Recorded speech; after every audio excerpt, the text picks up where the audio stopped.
Mr. President, I appear before you today as a result of a very sad and tragic occasion where one state member of this august House has committed a serious crime in total disregard of all the values we have vowed to uphold since the establishment of the United Nations system.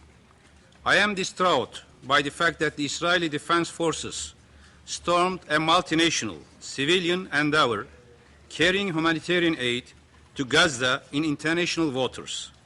Israeli actions constitute a grave breach of international law. In simplest terms, this is tantamount to banditry and piracy. It is murder conducted by a state.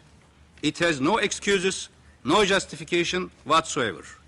A nation state that follows this path has lost its legitimacy as a respectful member of the international community. The use of force was not only inappropriate, but also disproportionate.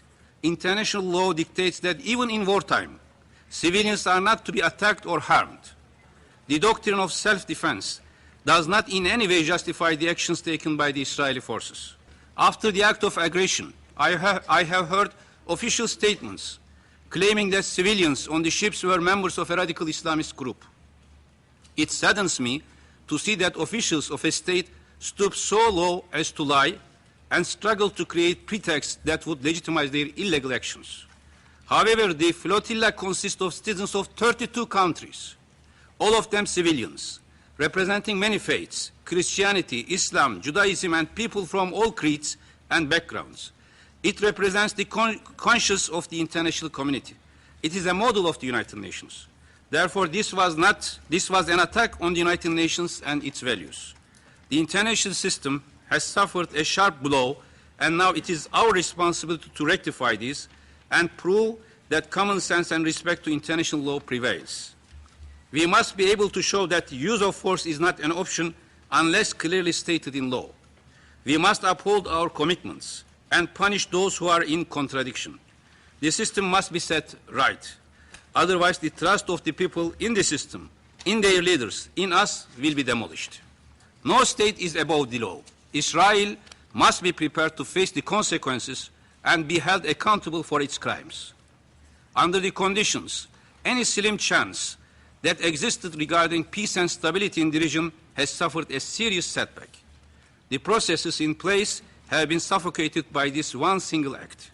It seems as if Israel has gone the extra mile in order to negate any positive developments and hopes for the future. They have become advocates of aggression and use of force. In view of all this today, I call on the people of Israel to express their dismay regarding this wrongdoing. They must not allow another blatant action to once again present Israel as an aggressor. They must take steps to reinstate their status as a credible partner and responsible member of the international community. Turkey would like to see that Security Council strongly reacts and adopts a presidential statement today strongly condemning this Israeli act of aggression, demanding an urgent inquiry into the incident, and calling for the punishment of all responsible authorities and persons. I call on this Council to step up and do what is expected of it.